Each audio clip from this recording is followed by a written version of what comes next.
Eid Mubarak. Eid मुबारक। Eid Mubarak.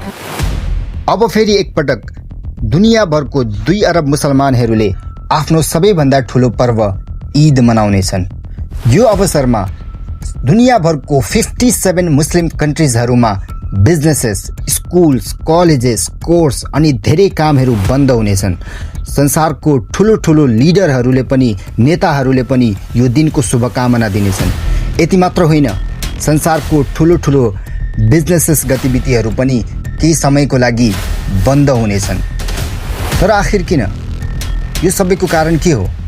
पुरै संसारमा यो सबै केवल एक व्यक्तिको कारणले भइरहेको छ, जसको नाम हो इब्राहिम अलैहिस्सलाम।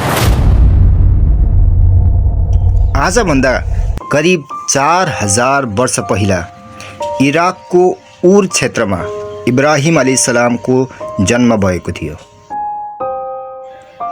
यो उर सिटी कुनै सामान्य शहर थिएन, बल्कि त्यति बेलाको निकै शक्तिशाली र महत्त्वपूर्ण शहर थियो। यसको अनुमान यसरी लगाउन सकिन्छ कि आजभन्दा 4000 वर्ष पहिला जब इब्राहिम अलैहिस्सलाम त्यो शहरमा बसोबास गर्नुहुन्थ्यो, त्यति बेलाको एउटा टेम्पल आज पनि त्यहाँ उपस्थित छ, जसलाई जिगुरात अफ उर भनिन्छ। यो यस्तो बिल्डिङ थियो कि आजको समयमा पनि यसलाई बनाउन धेरै मुस्किल र महँगो मानिन्छ। यसै बिल्डिङको सेपलाई कपी गरेर युनाइटेड किङ्डमको सिक्रेट एजेन्सी MI6 ले आफ्नो हेडक्वार्टर बनाएको छ।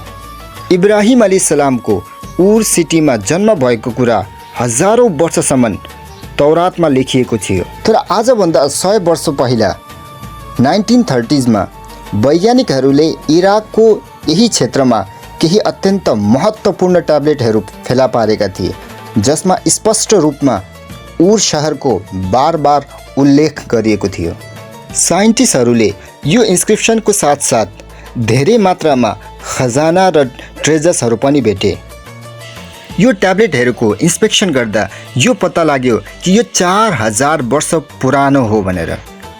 मतलब एक्ज्याक्टली इब्राहिम अलैहिस्सलामको जमानाको आसपास।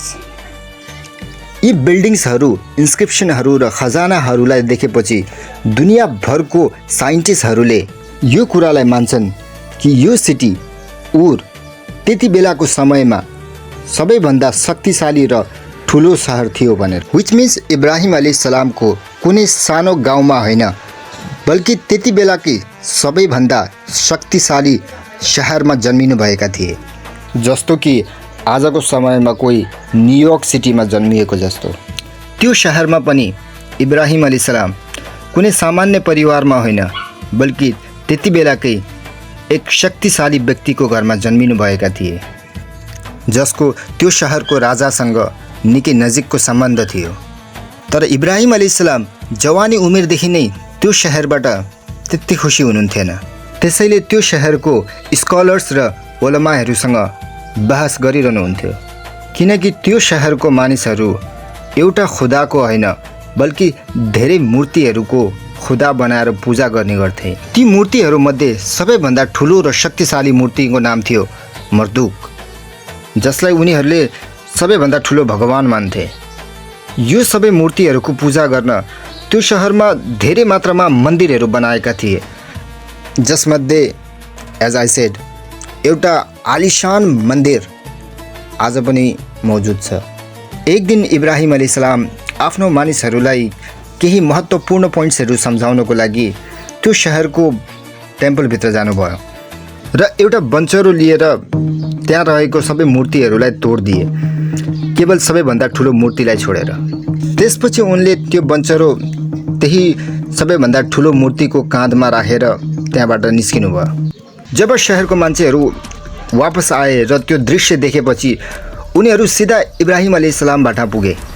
इब्राहिम अलैहिस्सलामले भन्नुभयो कि हुनसक्छ यो ठुलो मूर्ति अरू मूर्तिहरूसँग रिसाएर त्यसैले यस्तो गरेको होला, त्यसैले अरू मूर्तिहरूलाई तोडिदिएको होला। मानिसहरूले भन्न थाले कि यो तपाईँ के भन्दै हुनुहुन्छ, यो कस्तो कुरा गर्दै हुनुहुन्छ, भला भूतले काहीँ नपारे केही गर्न सक्छ र? तब इब्राहिम अलैहिस्सलामले भन्नुभयो कि एक्ज्याक्टली ठिक कुरा गर्यो। जब तिमीहरूलाई थाहा छ कि यी मूर्तिहरूले केही पनि गर्न सक्दैन, त यिनको पूजा किन गर्छौ? यिनीहरूसँग किन माग्छौ त तिमीहरू? सब्सक्राइब